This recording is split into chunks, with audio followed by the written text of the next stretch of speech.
we still do. We still do. We still do. We still do after all this time at the altar. I alter my mind and vow to God I love you till he make his return. The rain should be the least of your concern. Under God's umbrella, I promise to provide and preserve his word and to serve your mind and spirit. Let me drive the boat. I promise I'ma steer it. The devil cannot get near it. You'll know this soon as you hear it. You need me, I need you. Even after the altar, we still do. But when you ask the question, did I hear, your message that you gave at the Bible study? And I told you no, and you said that hurts. And it's like, okay, like I know why I haven't listened to it yet. You don't. Right. And so it's like, no, like I don't want you to be hurt. Like I actually want to give what you say my attention, and where I am now, I can't give that attention, because when I listen to it, like I won't listen from like an open heart. And so it was at that moment where it was just like, okay, Lord, like help me, like, like help me put this together so I can present it to her, because I don't want to say something to you and now like in your mind, because I know how you are when I say things to you, I don't want you going chasing rabbits when it's not really what I meant to say. Right. So even the fact that you give me that time to process and okay with a slight delay if I need to process it is very helpful for me. So I knew at that time I needed to share it with you.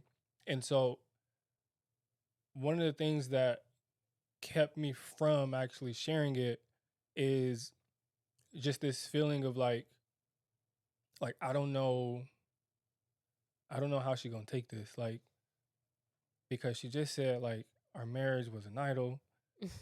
Like she's trying to, like, she's growing spiritually, she's really like doing the things to grow spiritually, and I don't want her to feel like I'm telling her to slow down or to stop. You know what I'm saying? Like, so I'm really trying to figure out how to say it so it's not said in a way that's discouraging you from feeling like you can't have like a strong relationship with Christ and a strong marriage. And part of that, like, to bring you in my process mentally of like, okay, as I'm hearing this, I'm like, okay, for one, just be present in the conversation, right? Like, don't listen to respond. Like, let me actively listen to what you're telling me, and to hear your heart, and to create a safe space for that to be able to happen. Especially because this is one of the first times you actually brought me in on the processing. Usually you got to process and then you'll come to me. But I think worth mentioning is like during this time of you processing, we were intimate, we had a date night. So it's like all these things are still moving, but yet you're still feeling this form of like being pushed aside or neglected. And so even though all these things are happening, you can still feel when something's off. You know what I mean? And for me as a woman, it's like, okay, in my mind, I'm thinking it's me, like just automatically, right? Like if you bothered or thrown off by something that you can't tell me about it, then I know you need time to process. But in my mind, I'm gonna think it's something I did, you know? And in that moment when we were walking and we were talking, like part of it was like, okay, like I don't understand, because I am a stay-at-home wife and mom, and I'm so blessed to be able to serve and minister to you guys. And I do that like 7 days, a week. It's very rare for me to get outside. Like I'm not outside. That's not me. I'm more so in the house because I enjoy you guys and being around you. And so we have our routine and our flow. Saturdays are for families. Fridays are for date nights. Sundays, church, Sabbath. Like we have our routine. And I know how like you are very structured in our routine. And so I didn't even consider how that would throw you off. But just to give context, it was Friday night I was gone, Saturday during the day I was gone for a life group, Saturday night I was gone, Sunday night I was going to see a friend speak, Monday night I was gone to dinner. So it was like 4 days in a row. So it's like, okay, maybe that's a little too much. You know what I mean? But in my mind, I'm like, okay, well, I don't understand, because I always support you, like, in everything that you do, and you speaking and doing all the things. I've always supported you. So part of it felt like, wait, what are you saying? Like, but then I had to really listen, because again, you're bringing me in on the process to hear your heart and what you were saying. And I think you just didn't feel prioritized in that moment.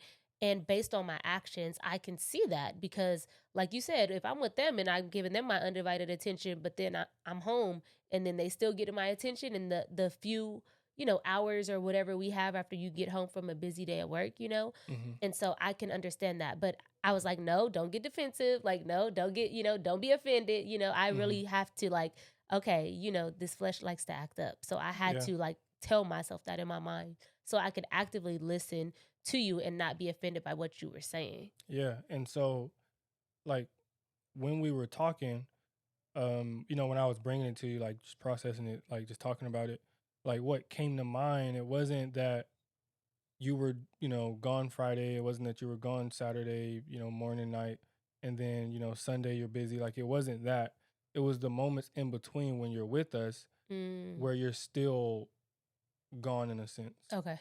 And so, like, those pictures came to mind because Wow. it was like that was a reminder to me, like, these are the moments where you get irritated because, Mm, like, this is different. Like, I know, like, especially early on when we had our kids, like when Jalen was like 1 and Jaden's 3, like, if you would leave, like, I would just get irritated because it's like I got the kids, like, what do How I hard do? Like, is I don't know. yeah. Like, but now, like, when you were gone those 3 days, it's like we playing, like we enjoying it, like we doing stuff, we laughing, like I'm engaged, like I'm not on my phone. And so, like, that coming to mind is like, okay, then this time is different. Mhm. And so, like, even when I, just kind of leading up to the conversation, so we have the conversation and I'm telling you, like, like, this is how, this is making me feel, this is what's coming to mind,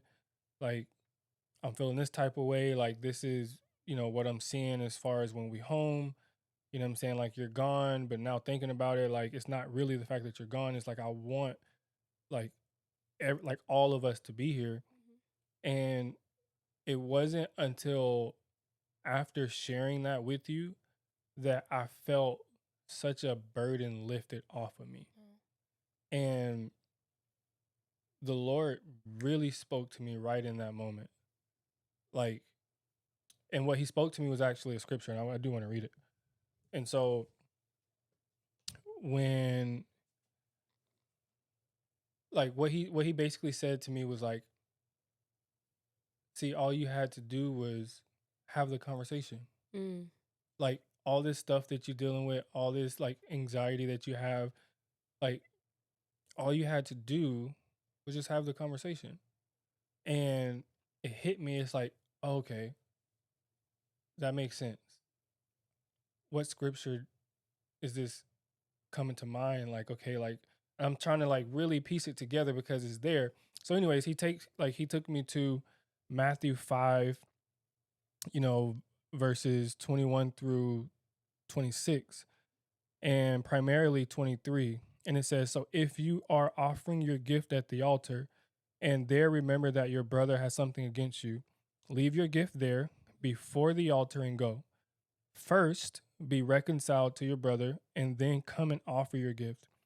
Come to terms quickly with your accuser while you are going with him to court, lest your accuser hand you over to the judge, and the judge to the guard, and you be put in prison. Truly I say to you, you will never get out until you have paid the last penny. mm, And so what really stuck out to me was like, I have this issue with you, and, like, it's coming to mind so much. Like, I'm irritated with you, and when I pray, like, I'm praying, but then this comes to mind. mm. Like, you laughing, and I don't want to laugh with you because I'm irritated, and this comes to mind. I can even say it Petty. with you, like, I feel like I'm loyal to the point where, because I can't laugh at because I can't laugh with you, I feel almost fake when somebody else says something that's funny and I can't laugh.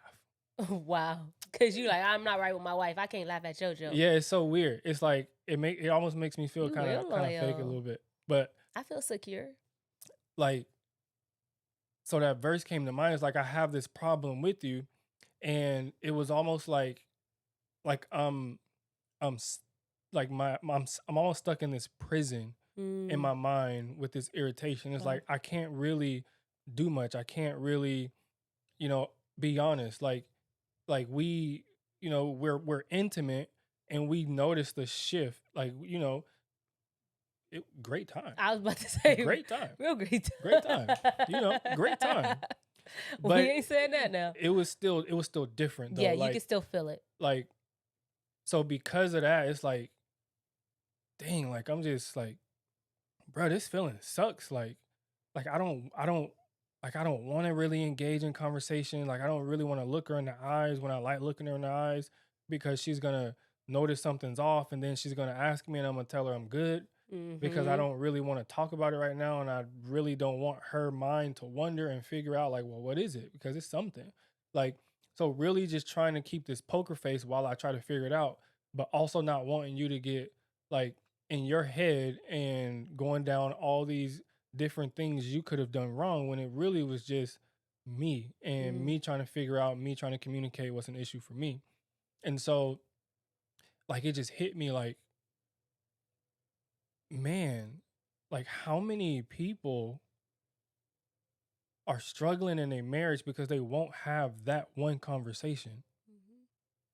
And it was like, Lord, like for one, first, help me, Yeah. you It's know, me, Lord, standing in the need of like prayer. help me, Yes. because I can't imagine feeling like this for a year, Mm. for 2 years, Yeah. for 5 years, for 10 years. Then when our kids get out, then Not we even divorce, recognizing and knowing who that person is.